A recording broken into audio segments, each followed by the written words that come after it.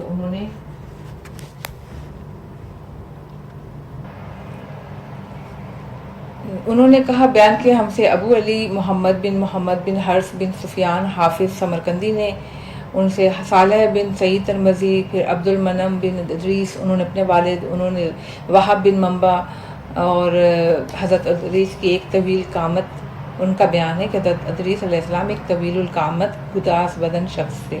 ان کا سینہ چوڑا، جسم پر بال کم اور سر پر بال زیادہ تھے۔ ان کا ایک کان دوسرے کان سے بڑا تھا، نرم مزاج تھے اور نرم گفتگو فرمایا کرتے تھے۔ جب چلتے تھے تو زمین پر تقریباً لکیریں پڑ جاتی تھیں۔ ان کا نام ادریس اس وجہ سے پڑا کہ وہ اکثر اللہ کی حکمتوں اور اسلام کی سنتوں کو اپنی قوم کو درس دیا کرتے تھے۔